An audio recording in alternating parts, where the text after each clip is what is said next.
GVRC news కి స్వాగతం. Ramachandrapuram Janasena party కార్యాలయంలో రెపరెపలాడిన జాతీయ జెండా.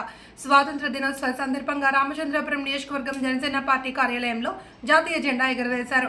మువ్వన్నెల జెండా ఆవిష్కరణ కార్యక్రమం జనసేన పట్టణ అధ్యక్షులు గొల్లపల్లి కృష్ణ, జనసేన యువత అధ్యక్షులు మట్టా దుర్గారావు, జనసేన నాయకులు సత్యవాడ శ్రీహరి పంతులు, వడ్డీ సత్యబాబు చేతుల మీదుగా జరిగింది. అత్యంత వైభవంగా జరిగిన పతాకావిష్కరణ కార్యక్రమంలో తొలుత భారత మాత చిత్రపటానికి సైనికులు పుష్పాభిషేకం చేశారు. ఈ జెండా వందన కార్యక్రమంలో వందే మాతర గీతం ఆలపించారు. తర్వాత భారతదేశ విశిష్టతను గురించి వివరించారు. జనగణమన కార్యక్రమంతో సమాప్తి చెప్పేశారు. కార్యక్రమం చివరిలో స్వీట్లు పంపిణీ చేశారు. ఈ కార్యక్రమంలో జనసేన పార్టీ యువత సలగల వెంకటేష్, దొడ్డ దుర్గాప్రసాద్, పోతాబత్తుల విజయకుమార్, అక్కిరెడ్డి శ్రీనివాస్, న్యాయవాదులు పోలిశెట్టి శ్రీనివాసరావు, ఉండమట్ల శ్రీనివాస్, లంగా సత్యనారాయణ, పడాల లోవరాజు, జగ్గంపూడి బాబులు, తాడిమల్ల సత్యబాబు, ఆరంకోటి ఆనంద్, నిమ్మకాయల చక్రి, వడ్డీ బాలు, పోలిశెట్టి స్వామి తదితరులు వీర మహిళలు పాల్గొన్నారు. జయ జయ జయ జయ హే జై హింద్.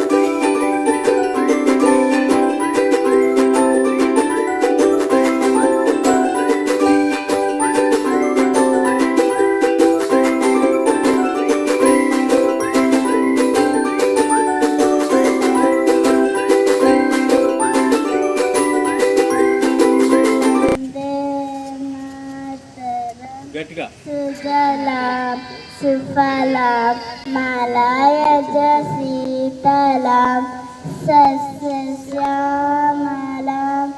మాతరం వందే మాతరం. దుర్గారావు గారు మరియు వడ్డీ సత్యబాబు గారు నలుగురు కలిసి జెండా పట్టుకోండి. అది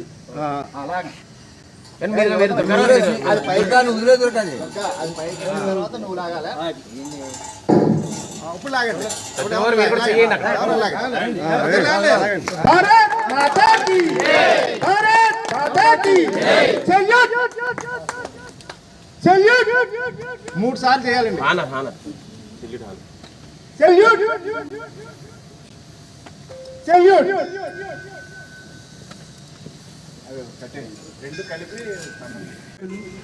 అలాగే ఎన్డీఏ కూటమి సభ్యులు, అలాగే వీర మహిళలు అందరూ కూడా, పట్టణ ప్రముఖులు, ఈ కార్యక్రమానికి ఇచ్చేసిన అందరికీ కూడా 79వ సంవత్సర శుభాకాంక్షలు చెబుతూ, అంటే ఇది ఈ స్వతంత్రం ఆషామాషిగా రాల. ఎందుకంటే ఎంతోమంది బలిదానం చేస్తే మనం ఈరోజు తెల్లబట్టలు సుఖంగా హ్యాపీగా ఏసీల్లో పడుకుంటున్నాం. కానీ ఆ రోజుల్లో వాళ్ళు దగ్గర 1500 సంవత్సరాలు స్కూల్స్లోనో, ఒక గవర్నమెంట్ ఆఫీసులోనో, ఫ్యాక్టరీస్లోనో, ఒక ఆర్గనైజేషన్లో మాత్రమే జెండా పండుగ అనేది జరుగుతుంది. కానీ ఇది ఎక్కడ కూడా ప్రజల్లో కానీ పబ్లిక్లో కానీ లేదా ఎవరింటి వద్ద అలా చేసుకునే పరిస్థితి లేదు. ఎందుకు చేసుకోవాలంటే జెండా ఇప్పుడు మనం ఈ రోజున ఇలా ఈ వాతావరణంలో ఈ జెండా ఆవిష్కరణ చేసుకుంటున్నాం అంటే ఆ రోజు ఎంతోమంది ఆత్మార్పణ చేసుకుని, ఎంతో త్యాగాలు చేసి, ఎంతో కష్టాలు పడి జైల్లో ఉండి రకరకాల బాధలు పడితే ఈ రోజు మనం ఇంత స్వాతంత్రం మనం పొందగలిగాం.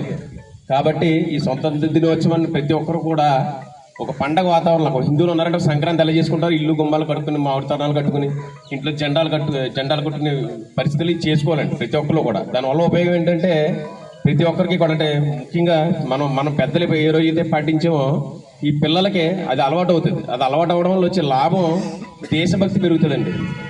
దేశభక్తి పెరిగితే అది మన దేశానికే మంచి జరుగుతుంది. దానివల్ల దేశాన్ని ఎప్పుడైతే మనం మన తల్లిదండ్రులు ఎలా ప్రేమిస్తామో, మన ఇంట్లో అన్నదమ్ములను లేదా స్నేహితులను ఎలా ప్రేమిస్తున్నామో అలాగే దేశాన్ని కూడా ప్రేమించాలి, దేశాన్ని అభిమానించాలి, దేశం పట్ల గౌరవం ఉండాలి. అనే బలమైన రావాలి, పిల్లలకి రావాలంటే మన పెద్దల్లోనే ఉండాలి. అందులో భాగంగానే మన మోదీ గారు, ప్రధానమంత్రి మోదీ గారు హర్ ఘర్ తిరంగా అని చెప్పేసి ఆ ప్రోగ్రాం పెట్టడంతో చాలా వరకు అవేర్నెస్ వచ్చినప్పటికీ కూడా అది మరింతగా రావాలండి. అది ఎలా ఉండాలంటే ఆగస్టు 15 వస్తుంది అంటే ఇల్లు గుమ్మలు కట్టుకోవాలి, మామిడి తోరణాలు కట్టుకోవాలి, జెండా ఇంటికి కూడా జెండాలు కట్టుకోవాలి. ఈ రోజున ఇప్పుడు శత్రు దేశాలు ఉన్నాయండి, చాలా మంది మన మీద రకరకాల ప్రయత్నాలు చేస్తున్నారు. పాకిస్తాన్ సపోర్ట్ చేయడం ఇంకోటి. ఇదే మన దేశంలో చాలా మంది జనాభా మన దేశాన్ని అవమానపరుస్తున్నాం, లేదా ఇంకో రకంగా పక్క దేశాలు సపోర్ట్ చేసిన మాట్లాడి చాలా మంది ఉన్నారు. అవన్నీ పోవాలి అంటే గనక ఇక్కడ ఈ పిల్లలు ఈ చిన్న వయసు నుంచే కంపల్సరీ వాళ్ళకి దేశభక్తి చిన్నప్పటి నుంచి పెంపొందించాలండి. ఎందుకంటే రేపు పొద్దున్న మన శత్రు దేశం అది ఏ మత దేశమైనా సరే, అంటే ఇప్పుడు మన హిందూ దేశం అంటున్నాం, హిందూ దేశమే మన దేశం మీద అటాక్ చేసినా సరే దాన్ని వ్యతిరేకించే విధానంలో మన భారతదేశంలో ఉన్న పౌరులు అందరూ ఉండాలండి, అది ఏ కంట్రీ అయినా సరే. కాబట్టి మన దేశం పట్ల భక్తి పెరగాలి అంటే కనుక స్వాతంత్ర దినోత్సవ సంబరాన్ని ఒక పండగ వాతావరణంలో ప్రతి ఒక్కరు చేసుకోవాలని, దీనికి ఇక్కడ ఉన్న పెద్దలు ప్రతి ఒక్కరు కూడా తమ స్నేహితుల ద్వారా కానీ తమ ఇళ్లలో కానీ తమ బంధువుల్లో కానీ ప్రతి ఒక్కరు కూడా వీలైనంత వరకు, అంటే ఈ రోజు మొదలెడితే 10 సంవత్సరాలు పట్టచ్చు, 15 సంవత్సరాలు పట్టచ్చు అని ఎప్పటికైనా సరే ఈ కార్యక్రమం ప్రతి ఇంట్లో జరగాలండి. జరగడం వల్ల దాని రిజల్ట్ ఏంటనేది ఇప్పుడు